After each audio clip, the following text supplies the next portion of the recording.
Hello everyone, this is काजल शर्मा। स्वागत है आप सभी का काजल शर्मा क्लासेस यूट्यूब चैनल में। आज की इस वीडियो में हम डिस्कस करेंगे इंडक्टिव एंड डिडक्टिव अप्रोच क्या होती है, उसका मीनिंग क्या होता है और इनमें क्या डिफरेंस होता है। हिंदी में इसको आगमन और निगमन विधि भी बोला जाता है। एजुकेशन के पर्पज़ से, टीचिंग के पर्पज़ से जो मेथड्स होते हैं उसमें ये बड़े इंपॉर्टेंट मेथड्स और अप्रोच मानी जाती है।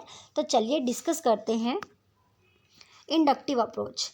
इंडक्टिव क्या होता है, पहले थोड़ा सा इसके बारे में इंट्रोडक्शन देख लेते हैं, समझ लेते हैं। इंडक्टिव अप्रोच वो होती है जिसमें बच्चों को हम इजी टू टफ की ओर ले जाते हैं। इंडक्टिव अप्रोच में बच्चा अभी चीज़ों से नॉन नहीं होता, तो पहले बच्चों को एग्जाम्पल्स दिए जाते हैं, उन्हें एग्जाम्पल्स के थ्रू समझाया जाता है, इलस्ट्रेशन करवाया जाता है, उन्हें कल्पना करवाई जाती है, इमेजिनेशन करवाई जाती है, देन आप रूल्स पे जाते हो। On the other hand deductive approach में क्या होता है, यहाँ पर ये मोस्ट जो डिडक्टिव अप्रोच होती है ये मिडिल और सीनियर क्लासेस के लिए यूज़ की जाती है। यहाँ पर बच्चों को आप रूल्स बताते हैं कि ये रूल्स हैं, बाद में आप एग्जाम्पल देते हो, यानी बच्चों को पहले आप ड्राफ्ट क्लियर कर देते हैं, देन आप उसके अंदर की फीलिंग करते हो। तो वन बाय वन डिफरेंस देखते हैं। फर्स्ट स्टेप इंडक्टिव अप्रोच में presentation of examples. Inductive approach में क्या होता है, आप जो एग्जाम्पल्स होते हैं उनकी प्रेजेंटेशन देते हैं, ठीक है। नॉन टू अननोन, यानी जब बच्चे को आप पढ़ाते हैं थ्रू इंडक्टिव अप्रोच, तो कैसे पढ़ाएंगे, आप ऐसे एग्जाम्पल्स देंगे, ऐसी एक्सप्लेनेशन देंगे कि बच्चा उस चीज़ के बारे में या जो भी आप या टॉपिक पढ़ा रहे हैं उसके बारे में ऑलरेडी नोन हो, भले ही वो 50% नोन हो उस टॉपिक से, बट वो नोन हो। देन आप उसको कम टू द एंड जो आप बताना चाहते हो अननोन तक लेके आते हो, ठीक है। थर्ड पॉइंट है एग्जाम्पल टू रूल। अब यहाँ पर क्या है, इंडक्टिव अप्रोच में आगमन विधि में बच्चों को आप पहले एग्जाम्पल देते हैं, देन आप रूल्स पे जाते हैं। यहाँ पर छोटे से एग्जाम्पल की हेल्प से हम समझते हैं। सपोज़ आपने बच्चों को नाउन पढ़ाई, ठीक है, तो नाउन में आप डायरेक्ट आप डेफिनेशन नहीं बताएंगे बच्चों को। आप क्या करेंगे, पहले आप एग्जाम्पल देंगे कि दिस इज़ राम, ये राम है, तो हम बोल सकते हैं कि ये नाउन है। तो पहले आप बच्चों को एग्जाम्पल्स देंगे, उनको इमेजिनेशन करवाओगे, देन आप उनको क्या करोगे, रूल बताओगे कि ये रूल्स होता है, डेफिनेशन बताओगे, ठीक है। और इसमें क्या है, सेकंड नेक्स्ट पॉइंट है हमारा माइक्रो टू मैक्रो, यानी छोटी चीज़ों से बड़ी चीज़ों तक लेके जाना। पहले आप छोटी चीज़ें होती है बच्चों को वो समझाते हैं, देन आप उसको बड़े लेवल पे, वास्ट लेवल पे लेके आते हो, ठीक है। Micro to macro. नेक्स्ट है ये स्लो प्रोसेस होता है। जो इंडक्टिव अप्रोच होती है वो एक स्लो प्रोसेस होती है, स्लो मेथड होता है, क्योंकि बच्चों को आप एग्जांपल्स दोगे, उनको इमेजिनेशन करवाओगे, तो ऑब्वियस सी बात है टाइम टेकन, ठीक है, टाइम लगता है, तो इसीलिए इंडक्टिव अप्रोच को स्लो प्रोसेस भी बोलते हैं। इसका लास्ट पॉइंट है it is a full of activity, क्योंकि बच्चों को एग्जाम्पल्स के थ्रू पढ़ाओगे, एक्टिविटी तो करानी ही पड़ेगी, बिना एक्टिविटी कराए बच्चों को आप अच्छे एग्जाम्पल्स नहीं दे सकते हैं, ठीक है। आप डिडक्टिव अप्रोच देखते हैं, डिडक्टिव में जस्ट अपोजिट हो जाता है इंडक्टिव के।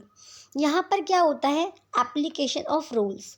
वहाँ इंडक्टिव में देखिए हम क्या कर रहे थे, यहाँ पर आप प्रेजेंटेशन ऑफ एग्जाम्पल्स को प्रेजेंट कर रहे थे, बट डिडक्टिव में क्या करते हो, आप अप्लाई करते हो, एप्लीकेशन करते हो ऑफ द रूल्स।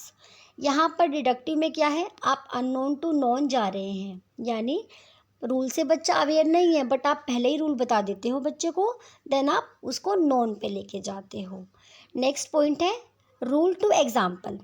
अब रूल टू एग्जाम्पल में क्या है, जैसे कि मैंने बताया कि इंडक्टिव अप्रोच छोटी क्लासेस में, जो प्राइमरी क्लासेस होती हैं, मिडिल क्लासेस होती हैं, उनमें यूज़ होती है, और डिडक्टिव अप्रोच जो सीनियर सेकेंडरी होती है, जूनियर सेकेंडरी, हाई सेकेंडरी, उसमें यूज़ होती है। यहाँ पर आप क्या करते हो, बच्चों को रूल्स पहले बताते हो, ठीक है, देन आप उनको एग्जाम्पल्स तक लेके जाते हो। जैसे मैथ्स में हम पहले उनको रूल बता देते हैं कि ये फॉर्मूला है, ये रूल है, a+b का होल स्क्वायर, बट उसको एक्सप्लेन करके, सोल्व करके a+b का होल स्क्वायर बना कैसे, बाद में आप एग्जाम्पल देते हो, बट यहाँ पहले रूल बता देते हैं। देन है मैक्रो टू माइक्रो। अब देखिए, यहाँ पर हमने पढ़ा था कि इंडक्टिव में माइक्रो टू मैक्रो होता है, यानी छोटे से बड़ा, ठीक है। लेकिन यहाँ क्या हो रहा है, बड़े से छोटा। आप पहले चीज़ों को एक वास्ट रूप से बच्चों को समझा देते हो, देन आप उनको डिटेल में लेके आते हैं। नेक्स्ट है क्विक प्रोसेस, जहाँ पे हमारी इंडक्टिव अप्रोच स्लो थी, क्योंकि वहाँ बच्चों को आप एग्जाम्पल्स दे रहे हैं पहले। बट ये क्विक प्रोसेस है, क्योंकि बच्चे रूल पहले ही जान जाते हैं। यहाँ पर आप रूल पहले बताएंगे तो ऑब्वियस सी बात है, जब बच्चों को रूल पता लग जाएगा तो वो एग्जाम्पल्स खुद बना लेते हैं। फिर है लेस स्कोप ऑफ एक्टिविटी। यहाँ देखिए, यहाँ पर फुल ऑफ एक्टिविटी हो रही थी, बट यहाँ पर क्या है, लेस स्कोप ऑफ एक्टिविटी। अब इनके मेरिट्स और डीमेरिट्स देख लेते हैं। Merits of inductive and merits of deductive approach differentiate करके समझते हैं। फर्स्ट पॉइंट है इंडक्टिव अप्रोच का, it breaks monotony in class. Monotony क्या होती है, जो बोरिंग सी क्लास होती है ना, जो क्लास में बोरियत का एनवायरनमेंट क्रिएट कर देती है, बोरिंग सी नॉन इंटरेस्टेड क्लास हो जाती है। लेकिन क्या करते हैं, इंडक्टिव अप्रोच में बच्चों को इतने अच्छे एग्जांपल्स दिए जाते हैं जो नॉन इंटरेस्टेड क्लास है, यानी इट ब्रेक्स मोनोटनी, जो नॉन इंटरेस्टेड है उसको ब्रेक कर देते हैं। और डिडक्टिव के मेरिट्स देखें तो यहाँ क्या है, quick method and easy to explain. यहाँ पर क्या है, ये इजी मेथड होता है, बच्चों को जल्दी से रूल बताया और जल्दी से उन्होंने खुद से एग्जाम्पल बना लिए। नेक्स्ट है अराउसेस इंटरेस्ट ऑफ प्यूपिल्स। अब हम इंडक्टिव अप्रोच में बच्चों को एग्जाम्पल्स देंगे तो ऑब्वियस सी बात है, उनका जो इंटरेस्ट है वो अराउज होगा, उनका एक्साइटमेंट बढ़ेगा।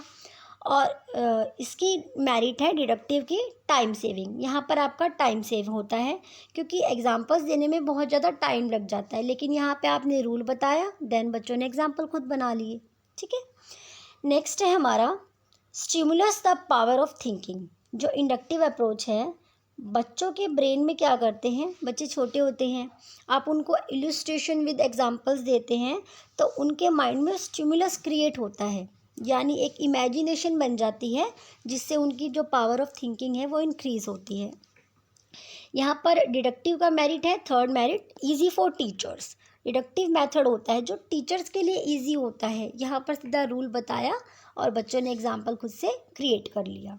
नेक्स्ट है proceed from known to unknown. अब यहाँ पर क्या है, बच्चा चीज़ों को पहले से ही जानता है 50% और 50% टीचर उन्हें समझा देता है, एक्सप्लेन कर देता है। और यहाँ जो है डिडक्टिव की मेरिट्स लास्ट है एक्टिव लर्नर। यहाँ बच्चा एक्टिव होता है, ठीक है। वहाँ इंडक्टिव में टीचर बच्चों को एक्टिव करवाता है, लेकिन यहाँ बच्चा सेल्फ अवेयर होता है, खुद से एक्टिव होता है। अब दोनों के ही डीमेरिट्स देख लेते हैं। दोनों के डीमेरिट्स क्या होते हैं, पहले इंडक्टिव और डिडक्टिव दोनों ही है। इंडक्टिव की डीमेरिट्स देखते हैं। Time and energy consuming. जो इंडक्टिव अप्रोच है, इसमें क्या है, बच्चों के एग्जांपल्स देने में टाइम और एनर्जी ज़्यादा लगती है, मे लेड टू रॉन्ग कॉन्सेप्ट। अब टीचर एग्जांपल दे रहा है तो बच्चे ज़रूरी नहीं है कि राइट कॉन्सेप्ट ही क्रिएट करें, वो अपने माइंड में रॉन्ग कॉन्सेप्ट भी क्रिएट कर सकते हैं। Not a easy to explain. अब टीचर्स के लिए बच्चों को एग्जांपल के थ्रू समझाना इतना भी ईजी नहीं होता, ठीक है। इसके लिए वेल क्वालिफाइड टीचर की रिक्वायरमेंट होती है, जो बच्चों में इमेजिनेशन क्रिएट करा सके। और डिडक्टिव की डीमेरिट्स ये है, नॉट गिव इनफ प्रैक्टिस। यहाँ बच्चों को प्रैक्टिस कम करवाई जाती है, क्योंकि बच्चे सीनियर लेवल पर पहुँच जाते हैं तो उनको रूल बता के डायरेक्ट क्लास या कोई टॉपिक ख़त्म कर दिया जाता है। Not good for small classes. छोटी क्लासों पे अप्लाई नहीं होता, क्योंकि छोटी क्लासों में बच्चों को हमें एग्जांपल्स देने पड़ते हैं, उनको नोन टू अननोन ही ले जाना पड़ता है, क्योंकि बच्चे जिस चीज़ के बारे में पहले से ही नोन होंगे तभी आप उनको अननोन पे ले जा सकते हैं। Focus on rule only. इसका जो डिडक्टिव अप्रोच है, इसका एक डिमेरिट ये भी है कि यहाँ पर सिर्फ रूल पर फोकस किया जाता है। Thank you. आई होप आपको इंडक्टिव और डिडक्टिव अप्रोच के जो की पॉइंट्स होते हैं, मेरिट्स और डीमेरिट्स होते हैं, वो समझ में आ गए होंगे।